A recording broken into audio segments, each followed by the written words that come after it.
Hello everyone, welcome to the exam time. Sir, आज हम लोग बात करने वाले हैं बैंकिंग एंड फाइनेंशियल इंस्टीट्यूशन के बारे में।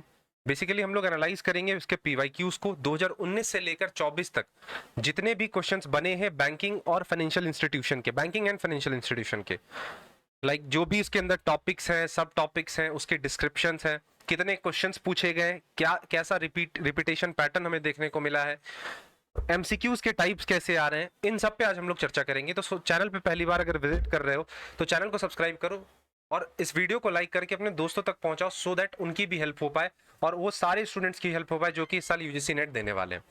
तो अगर हम लोग देखें यहाँ पे बैंकिंग एंड फाइनेंशियल इंस्टीट्यूशन की बात करें तो सबसे पहला हमारा जो मेन टॉपिक यहाँ से स्टार्ट होता है वो है बैंकिंग सिस्टम एंड ऑपरेशंस का। इसमें हम लोग सबसे पहले बात करेंगे कमर्शियल बैंक्स की। कमर्शियल बैंक में अगर तुम देखो तो क्या हमसे पूछा जा रहा है, कमर्शियल बैंक का फंक्शन, कमर्शियल बैंक कैसे क्रेडिट क्रिएट करती है और कैपिटल एडिक्वेसी कितनी होनी चाहिए। इसी से अगर तुम सिर्फ देखो तो टोटल कितने क्वेश्चंस बन रहे हैं, 20 क्वेश्चंस बन रहे हैं। बहुत ही ज्यादा क्वेश्चंस, ये बहुत इंपॉर्टेंट टॉपिक है। अब देखोगे तो कंसेप्चुअल रिपीट यहाँ पे हो रहा है, क्रेडिट क्रिएशन के लिमिट्स पूछे जा रहे हैं, कैपिटल एडिक्वेसी रेशियो पूछी जा रही है हमसे, ठीक है।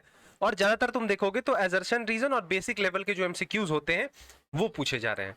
और हर साल जून हो, दिसंबर हो, चाहे कोई भी साइकिल देख लो, ठीक है, तो उससे बहुत ही ज्यादा क्वेश्चंस पूछा जा रहा है।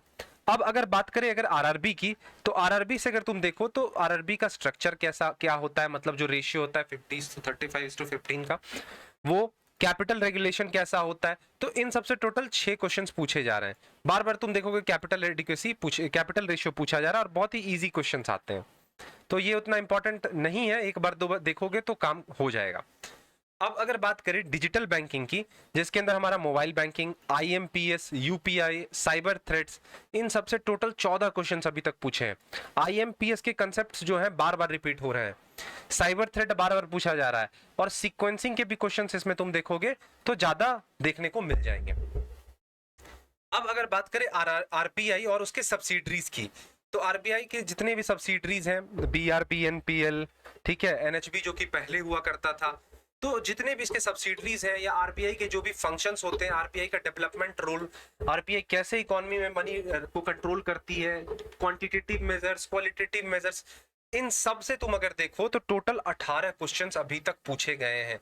तो बहुत ही इंपॉर्टेंट टॉपिक हो जाता है हमारा आरबीआई और उसके सब्सिडरीज, ठीक है, तो इसको कवर कर लेना। फिर अदर कुछ इंस्टीट्यूशंस है, लाइक अगर तुम्हें यहाँ पे मैं दिखाऊं, जैसे कि सिडबी हो गया, NHB, EXIM bank, NABARD, UTI, इन सब को मिला के अगर तुम देखोगे तो 12 क्वेश्चंस पूछे गए।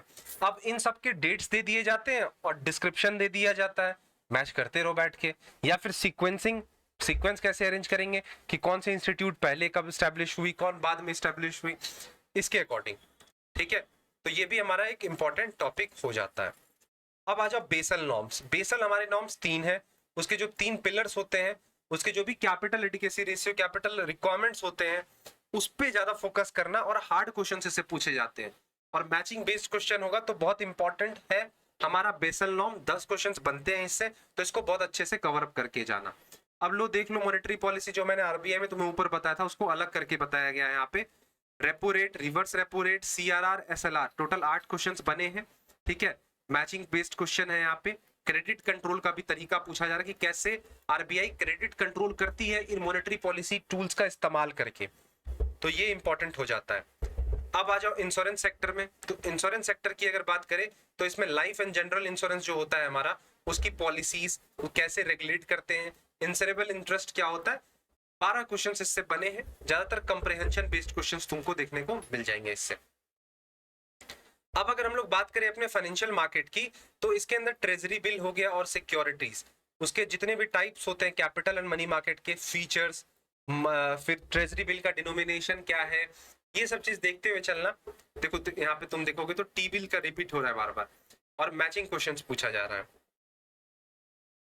कैपिटल मार्केट में क्या पूछ रहे हैं, तो आईपीओ के बारे में पूछ ले रहे हैं, सेबी के बारे में, सेबी कैसे रेगुलेट करती है, बुक बिल्डिंग क्या होता है, इसमें भी सीक्वेंसिंग बेस्ड क्वेश्चन तुम्हें देखने को मिल जाएगा। नॉन बैंकिंग फाइनेंशियल इंस्टीट्यूशंस होते हैं हमारे कुछ, उसके टाइप्स देख लेना, फंक्शंस देख लेना। ज्यादातर एनबीएफसी के जो कैरेक्टरिस्टिक्स होते हैं उसको फोकस करते हुए चलना, वो उस ज्यादातर देखोगे तो 2020 के जून में, 21 के जून में ये सब बार बार रिपीट हुए हैं, ठीक है। फ्रीक्वेंट उतना नहीं है, इंपॉर्टेंट उतना नहीं है, लेकिन कवर करते हुए चल लेना। अब अगर बात की जाए म्यूचुअल फंड्स की, तो म्यूचुअल फंड्स भी उतना इंपॉर्टेंट नहीं है, लेकिन एक अच्छा खासा वेटेज कैरी करता है, टोटल 8 क्वेश्चन लेके चलेगा। तो म्यूचुअल फंड का स्ट्रक्चर देखना इंपॉर्टेंट हो जाता है और ऑपरेशन देखना इंपॉर्टेंट हो जाता है।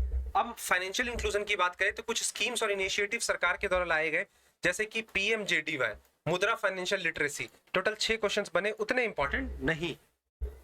सरकारी स्कीम्स जो कि करंट सिनेरियो से रिलेटेड होते हैं, वो देखना इंपॉर्टेंट हो जाता है। अब मोस्ट इंपॉर्टेंट अगर तुम्हें बात करूं तो कमिटीज की यहां पे मैं बात करूंगा, जैसे कि नरसिम्हम कमेटी 1, नरसिम्हम कमेटी 2, इन्होंने क्या रिकमेंडेशन दिया था, और एक और शायद साइकेत मोर कमेटी है, उसको भी देखते हुए चल लेना।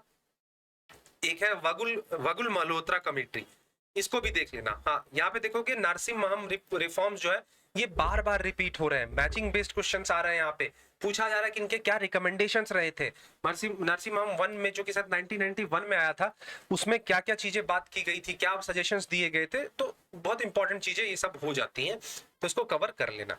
मिसलेनियस में देख लो, लाइक करेंसीज, क्राइसिस, क्रिप्टो, ये सब उतना इंपॉर्टेंट नहीं है, स्किप कर सकते हो। एक आध दो टॉपिक्स ऐसे हो जाते हैं हर सब्जेक्ट में जो कि मिसलेनियस कैटेगरी में आ जाते हैं, मतलब अलग से हो जाते हैं। तो आई होप तुम्हें ये एनालिसिस पसंद आया होगा। अगर पसंद आया होगा तो वीडियो को लाइक करना और इस वीडियो को अपने दोस्तों तक शेयर करना, सो दैट उनकी भी हेल्प हो पाए। मिलेंगे अपने नेक्स्ट वीडियो में, तब तक के लिए thank you, bye bye and take care.